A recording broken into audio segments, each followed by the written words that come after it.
monetary conditions.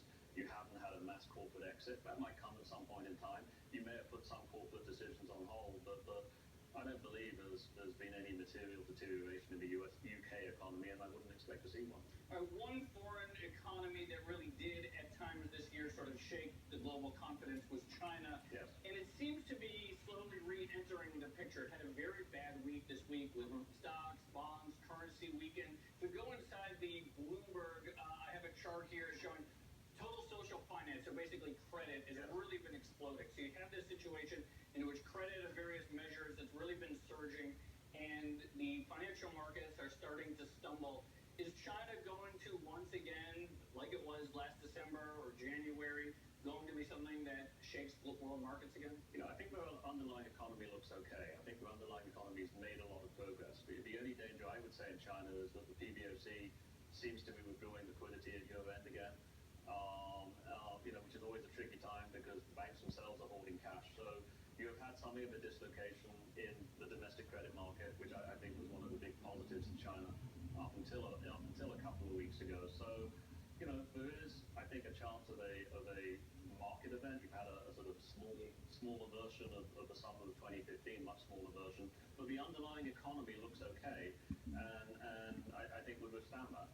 And is this a removal of some liquidity? Is this about real estate fears, like concerns about overheating bubbles? What's the policy? I think the story of China for the last few years has been there's too much money in the country and too many economic problems for PBC to do anything about that, but there's too much money, and that money keeps on seeping into asset markets in a way which the PBOC views as undesirable. 18 months ago it was the equity market, and they took the axe out to that. This time around, it's the real estate market. I think they'd like to have a real estate market which is improving modestly, without the kind of hot markets that you've seen in Shanghai and Shenzhen and a couple of the other cities. That's very difficult to have. So you have this messy process of being willing to keep liquidity at a very, very high level. Chinese M2 grew by $2 trillion over the last 12 months, which is just a massive number. And at the same time, they're trying to control where that liquidity goes, and that's difficult. So you do have these episodes, and I think we're in the middle of one right now. The PBOC says, "Hey, we've done a little bit too much. We'd like to walk back some of it," and public markets get messy then. And to some extent, China, like all the other emerging markets, are really at the mercy of the U.S. dollar and where it goes. I want to bring the conversation back around to the Fed again, because in your note, you had a chart here. We've got it on the Bloomberg that questions whether it's reactive or proactive Fed. And you can talk us through this, but the top panel is the Citigroup U.S. Economic Surprise Index. The bottom panel is the Bloomberg Financial Conditions Index, which has some correlation with the dollar, doesn't it? Oh yeah, I mean it was created as a measure to tell you which direction the dollar was going. I think it's like a little bit simplistic. We look at those two measures simply as a guide to what was the state of the world when the Fed sat down, and ironically we started really using this for particularly the economic conditions when the Fed themselves started talking about economic conditions, financial conditions both in the US and elsewhere. Again, what you see is that both financial conditions and economic conditions are much better now than they were a year ago. And again, it's just a reminder that for all of the significant market reaction to what the Fed said yesterday and did yesterday, actually we're kind of back to where we were a year ago with a much better underlying backdrop. So the Fed is not nearly as hawkish as it appears. All right, Michael O'Shannell, CEO and Chairman of Marketfield Asset Management, thank you very much. Thank you. Coming up, a deeper look at the cash clampdown in India. Ken Rogoff, author and Harvard University economist, joins us next. This is Bloomberg.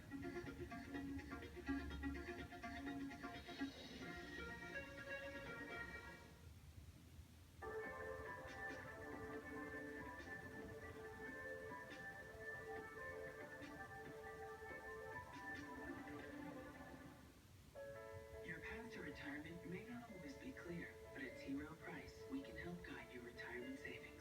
So wherever your retirement journey takes you, we can help you reach your goals. Call us or your advisor. T. Rowe Price. Invest with confidence.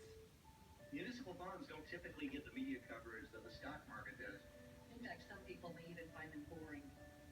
What they typically do offer is a stream of income that's federally tax-free.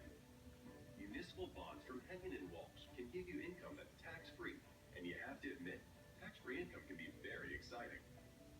At Hennigan & Walsh, we offer you tax-free municipal bonds from across the country, so you can benefit from tax-free income wherever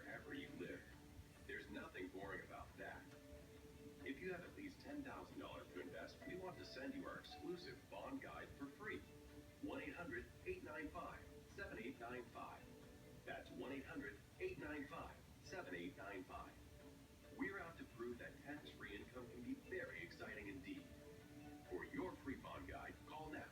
1-800-895-7895. 1-800-895-7895. In the complex world of investing, we see things others may not notice, like a booming industry and market volatility. So we find ways to get in and out when opportunity presents itself.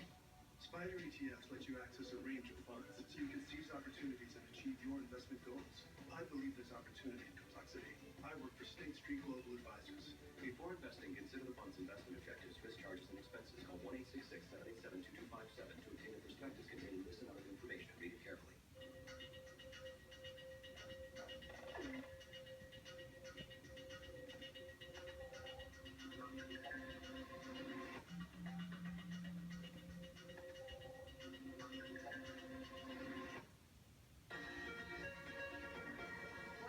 India's decision to scrap 86% of its circulating currency in an effort to stamp out the shadow economy. That marks a radical reform that may prompt a global trend for demonetization. Harvard University professor Kenneth Rogoff's latest book, The Curse of Cash, explores the growing emergence of a cashless society. Ken joins us now in studio. Great to see you. The India story has been going on for a while. There's been lots of unintended consequences. Is one of the unintended consequences is that India will shift more towards a cashless society? I don't know what their plan was, to be honest. And by the way, in my book, I say if you're developing economy, don't try this at home. I don't actually want to go cashless. I just want to get rid of big bills. Less cash. Less cash. The number one thing is they hadn't printed new money to replace the old money. So they said, turn in your bills, but then they didn't have new bills to replace them. It was half-baked. Yeah, and so they weren't ready, and this was 85% of their currency supply. And these weren't $100 bills. The 1,000 rupiah, the larger note's only $15, and the 500 rupiah note, everybody uses.